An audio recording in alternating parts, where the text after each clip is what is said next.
Si c'est là votre seule base de contestation, Loïc, abstenez-vous de contester.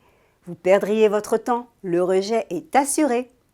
Car contrairement à ce que vous croyez, Loïc, et vous êtes nombreux à le croire, si les radars laser, tels les jumelles Eurolaser ou de type pistolet, ultralight, Mesta laser, multalaser ou prolaser, sont bien des radars mobiles, ils s'utilisent en poste fixe.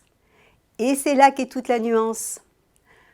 Autre idée reçue, les agents verbalisateurs seraient obligés de montrer sur l'écran du radar la vitesse à laquelle l'automobiliste a été contrôlé. Non seulement rien ne les oblige à accéder à une telle demande, mais en pratique, la mesure n'est souvent déjà plus affichée car ils sont en train de viser un autre véhicule. Par ailleurs, avec les lasers, l'interpellation est quasi systématique. C'est la seule façon qu'ont les forces de l'ordre d'identifier les conducteurs en infraction.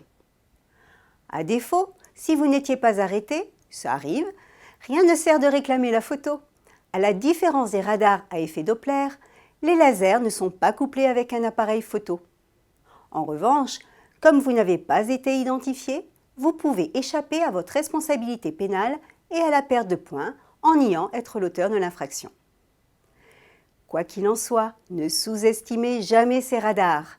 Ils sont d'une redoutable efficacité, transportables et de plus en plus légers. Les forces de l'ordre peuvent se planquer un peu partout, sur un pont, derrière un mur, un bosquet, un panneau, au bord de la route ou encore au milieu d'un rond-point et piéger les automobilistes. La portée de leur faisceau laser leur en laisse largement l'occasion puisqu'elle court de 300 mètres à 1 km pour les appareils les plus puissants, ProLaser 4 et l'Ultralight.